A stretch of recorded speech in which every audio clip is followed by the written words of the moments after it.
بسم اللہ الرحمن الرحیم۔ بیٹا جی آج ہم سبق ہجرت نبی صلی اللہ علیہ وآلہ وسلم کے تیسرے حصے کی پڑھائی کرنے لگے ہیں۔ قریش نے اشتہار دیا تھا کہ جو شخص محمد صلی اللہ علیہ وآلہ وسلم کو یا ابو بکر رضی اللہ تعالیٰ عنہ کو گرفتار کر کے لائے گا اس کو ایک خون بہا کے برابر انعام دیا جائے گا۔ تو اس سے پہلے ہم نے پڑھا تھا کل کہ آپ صلی اللہ علیہ وآلہ وسلم حضرت ابو بکر صدیق رضی اللہ تعالیٰ عنہ کو لے کر چپکے سے مدینے کی طرف روانہ ہو گئے تھے، اور قریش جو ہے وہ آپ صلی اللہ علیہ وسلم کے گھر کا گھراؤ کیے ہوئے تھے، لیکن قدرت نے انہیں بے خبر کر دیا تھا۔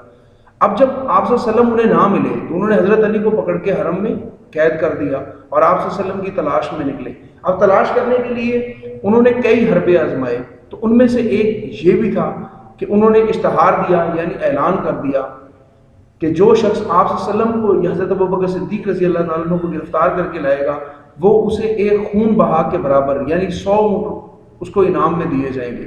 خون بہا یعنی خون کی قیمت جو مقتول کے وارثوں کو ملتی ہے۔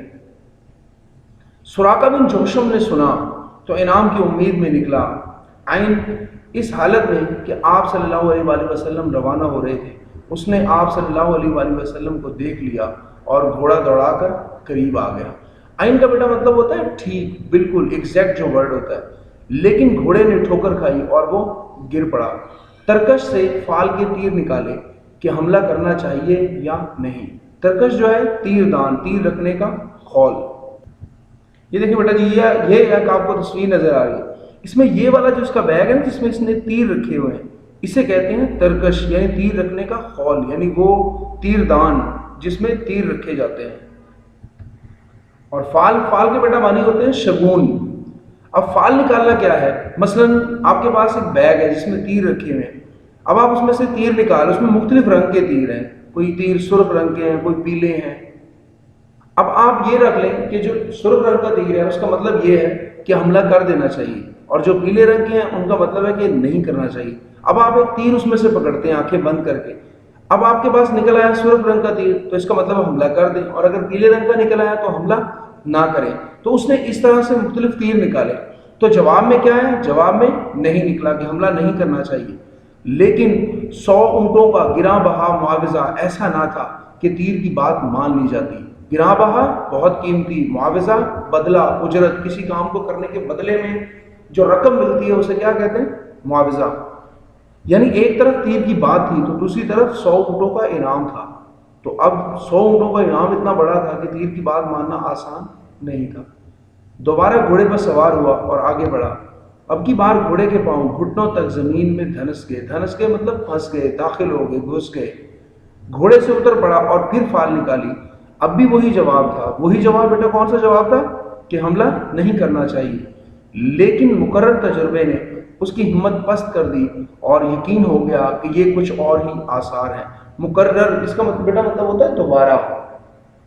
ہمت پست کر دینا یعنی حوصلہ توڑ دینا، ہمت توڑ دینا، ہمت کم کر دینا۔ آثار، علامات، نشانیاں۔ حضرت صلی اللہ علیہ وآلہ وسلم کے پاس آ کر قریش کے اشتہار کا واقعہ سنایا اور درخواست کی کہ مجھ کو امن کی تحریر لکھ دیجیے۔ حضرت ابو بکر صدیق رضی اللہ تعالیٰ عنہ کے غلام عامر بن فہیرہ نے چمڑے کے ایک ٹکڑے پر فرمان امن لکھ دیا۔ فرمان امن یعنی امن کی تحریر، امن کا حکم نامہ۔ تو یہ بیٹا آپ نے یاد رکھنا ہے کہ عامر بن فہیرہ کون تھا؟ حضرت ابو بکر صدیق کا غلام تھا۔ اور دوسری آپ نے بات اس میں یہ یاد رکھنی ہے کہ فرمان امن کس نے لکھ کے دیا تھا؟ تو عامر بن فہیرہ نے۔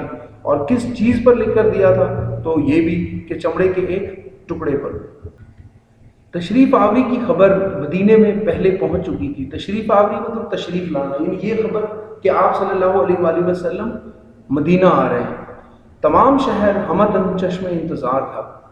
اب ہمدن چشم انتظار اگر اس مکمل کا مطلب ہو تو وہ یہ ہوگا کہ شدت سے انتظار کرنا، اور الگ الگ یہ ہیں۔ ہمدن یعنی مکمل طور پر، چشم انتظار انتظار کرنے والی آنکھ، چشم یعنی آنکھ۔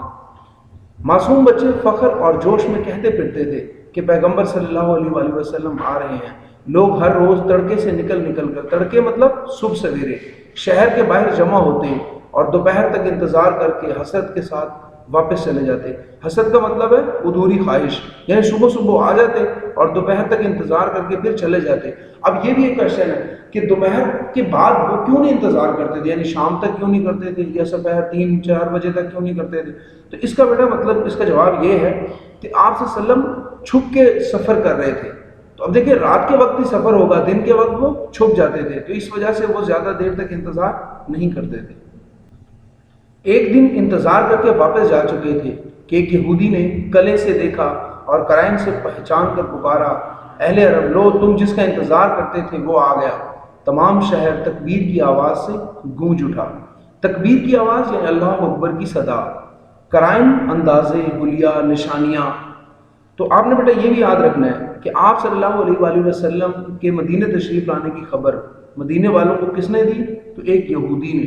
وہ ایک کلے پہ چڑھا ہوا تھا، تو اس نے دور سے دیکھا کہ آپ صلی اللہ علیہ وسلم حضرت بکر صدیق رضی اللہ تعالیٰ عنہ ان کا غلام آ رہے ہیں. تو جس طرح کی علامتیں بتائی گئی تھی کہ وہ اس طرح سے آ رہے ہیں، تو اس نے پہچان لیا کہ یہ آپ صلی اللہ علیہ وآلہ وسلم ہی ہے. تو اس نے وہاں سے بلند آواز میں لوگوں کو پکارا کہ وہ آ گئے ہیں، وہ لوگ آ گئے ہیں کہ جس کا آپ کو انتظار تھا.